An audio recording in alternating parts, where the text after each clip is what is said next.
Hello, this is Lynn Silver, and this is part 2 of What If Deku Was the Prince of the Underground Kingdom, Thouryth. I haven't done this in like 2 months, and sorry for those who actually really want this. This What If, I've already done so many parts, but I haven't been posting them since like no one voted for them, and I sort of forgot about them, so sorry. Okay, so the kingdom they're currently in is called the Southeast Empire, so keep that in mind. Narrator POV. David Shields, a man who was one of the most renowned inventors and who was seen as a genius, but also some of those discoveries and inventions belonged to his only daughter.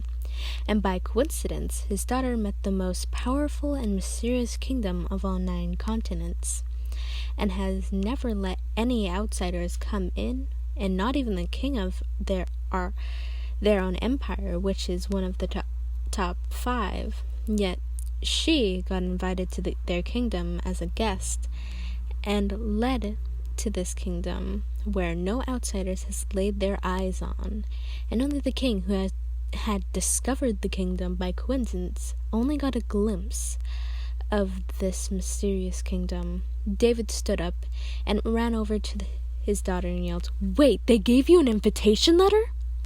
"Oh, well, of course, anyone would yell if they got an invitation from Thouryth."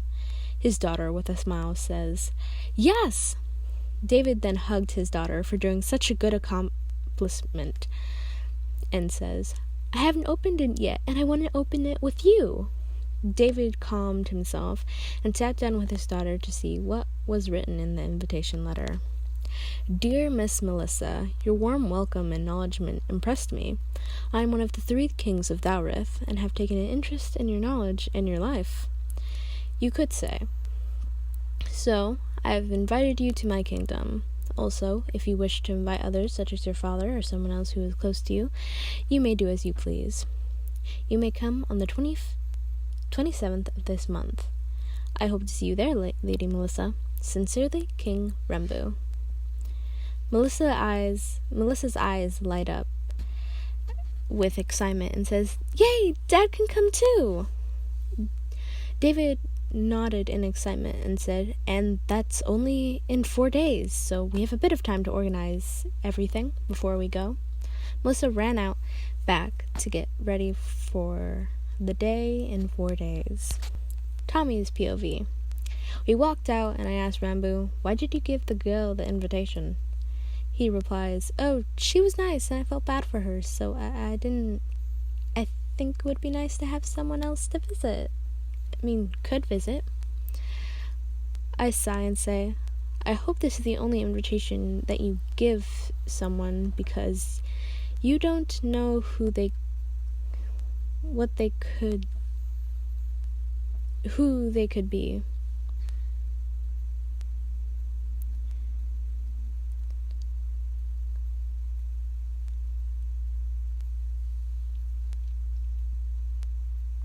Okay, let me rephrase this. I'm not going to redo this. I've already redone this. I hope this is the only invitation you have to give, because you don't know who they could be. So think before you act. I may be the youngest, but I ain't stupid. Well, I can't say the same for you." He looked sad and said, "Sorry." I sighed and continued to walk, as Tubbo said not to harass his husband, and I say sorry, but I didn't really mean it. But I don't hate Rambo. I looked up at Rain, and he saw and said, "Hey, Father." I said, "Yes." He continued to say, "Could we look around before we get back?" He looked at me and I smiled and said, "Hell yeah. I'm sure you 2 wouldn't mind either," with a smug look on my face. Tubbo then says, "I don't see why not, and besides, it's been a while since we've been out the kingdom." Rumbo agreed, and we looked around. The shops were but smaller than the ones back in my kingdom, which is kind of sad, but whatever, that means we're better. Izuku's POV. The shops look amazing and so pretty, and they reminded me of the ones at home. Tommy, father in it. You know what, I'm just going to call them Tommy, sorry. Then suggested a clothing shop for me and Michael. Rambu and Tubbo agreed, and they looked took us inside, but before we went, Rambo went to a smaller size, so we didn't catch so many people's attention, and it annoyed him. Michael went first and got a jacket that looked like Teppo's old jacket when he was the leader of Snowchester back in the day. He likes to phrase it like that, even though he's not that old. The jacket Michael had was a light-colored and not filled with so much fur, so he wouldn't get a heat stroke, and Michael really liked it because he said, "It reminds me of the Dream SMP." I questioned, "What's the Dream SMP?" Rambo said it was the place they were before they found the kingdom, and that was it. I was a bit confused, but that's fine. Narrator POV. They walked around the streets when everyone pushed each other to get out the way, but Rambo made sure all four of them were not swept away by the crowd, and when he could see, there was a horse in front of him, and then he heard, "Get out the way, you fool! Do you know who I am? I'm the first prince of this empire, you beast!"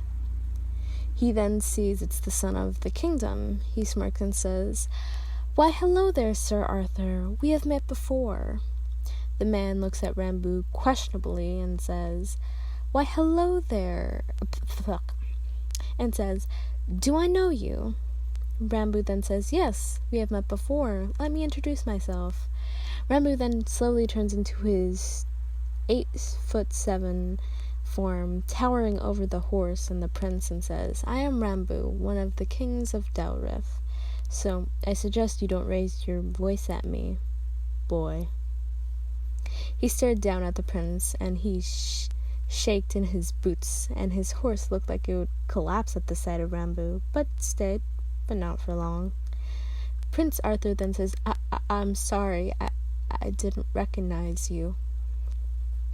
You could tell he was holding back tears from his eyes, and Rambo smiled with a grin, not warm, but like it was a joke. This was a joke.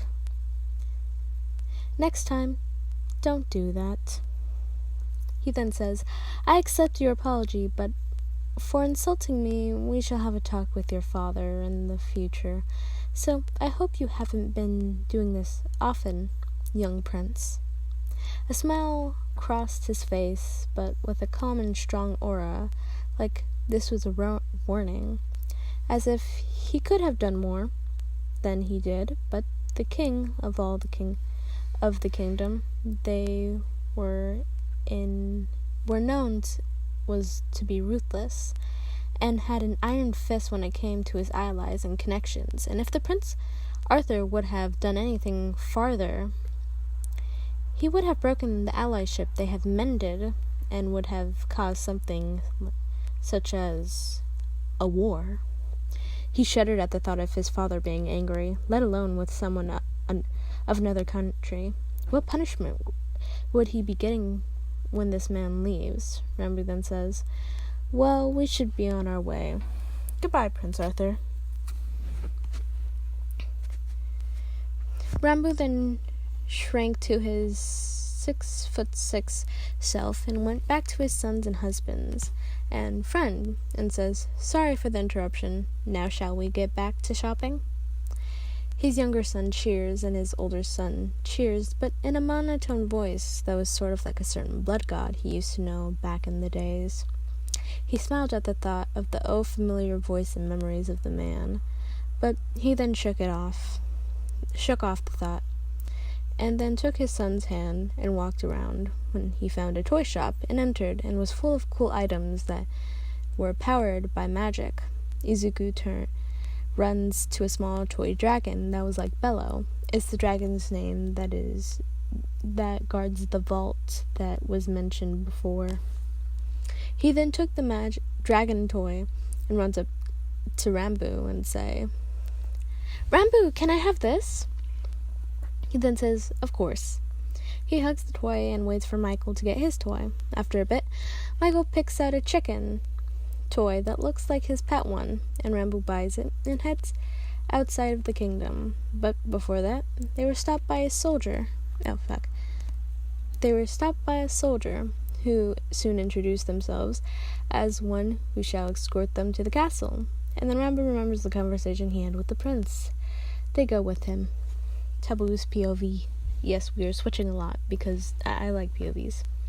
We walk in the walls of the castle, and we entered the castle garden, as we encountered the Queen Maria the Fourth, sitting on a bench as if waiting for us.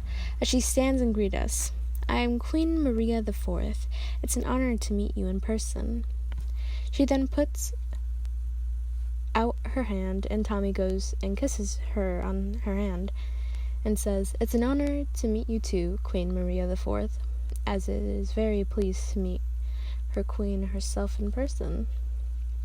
I sigh in relief, as not to appear rude, since Tommy took a while to greet Her Majesty.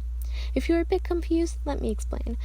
Rambo and Tubbo don't like to see each other greet a lady because they have to kiss them on the hand, and so they made a small arrangement with each other that Tommy would greet the ladies and Rambo and Tubbo will not.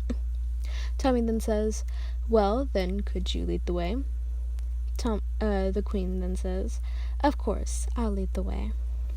She walks into the castle, and we make it to the throne room, where the king was sitting down looking down on us. Is he making fun of my height? He then interrupts my thoughts and says, "Welcome to my kingdom, the 3 great kings of Thouryth." He bows his head, and then continues to say, "I have heard about my son's outrageous behavior towards you, King Rambo of Thouryth. I deeply apologize for his actions, and hope this does not hurt our allyship, and if it does, let me compensate you for my son's actions." I look at Rambo to hear his answer, and he says, "I will accept your apology, but do know this did end our partnership. But do keep control of him and his temper." Of course, not our allyship, but our partnership in, you could say, friendship or goodwill. I then looked up at the king, and he nods and say, "Well, could I introduce you to my children?" I perk up and say, "As in the 15 stars of the Southeast Empire, correct? Isn't the Prince Arthur part of the 15 stars? How unsuitable." I look at his gaze. There was nervous, but I then say, "Well, I'm sure the rest of them are very lovely children," with a smile on my face, but I'm sure he can tell that I'm hinting to put his son in line. At least I hope so. He then sends a letter to his children to come to the throne room, or an order, you could say, that they are in the castle. They'll take probably a couple minutes. He then says, "Please wait for them. They might take a while, but don't take this as rude, Your Majesties." Rambo then says it's fine, and one of the servants come near the king and whispers something in his ear and nods a bit. He then says, "Could we have you over to dinner before you leave?" Rambo then looks at Tommy, and he looks at me with a look on his face that said yes or no. I nodded since I was hungry and could go for some food. And he also nods, and then Ray says, "What are we doing?" He was holding out his hand, and Rambo says, "Oh, we're staying for dinner." He then cheers, since I'm guessing he's hungry too, and Rambo turned to Michael, and he just nodded. Rambo then looks at the king and says, "Thank you for the invitation. We will accept. In the process of meeting your children, mind taking us to the dining room?" He then says, "Of course. Let one of my servants lead you there." A servant comes up and bows and says, "I'll be leading you to your seats." They then lead us to a dining hall that we are seated, and the king sits at the end into each other. I was on the left side of Rambo, and Tommy was on the right side, and Ray was sitting in between Tommy and Rambo. And Michael next to me, but I'm next to Rambo because he's mine. This is platonic, don't take it that way. And then the motherfucker that shit talked about my boo near the king. Rambo's POV. The king then says, well, then, anything you would like to eat or drink? Could I offer you some wine or water? I hesitate to mention the mention of water and say, I'll take some red wine. I then look over to Tubbo and he then says, vodka bottle. The king then looks nervous and says, a cup of vodka? Tubbo then deadass just says, a bottle of vodka. And he then nods and Tommy says, UV sugar crush. Don't ask. Oh, and get these little mofos some water or lemonade. The king nods and a few servants walk away to what I'm guessing was getting our drinks. They come back and set our drinks down, and 14 figures walk in. Okay, this is part 2, and hope you liked it, and have a good day, night, wherever the hell you are, and this is Lemon Silver. Bye-bye.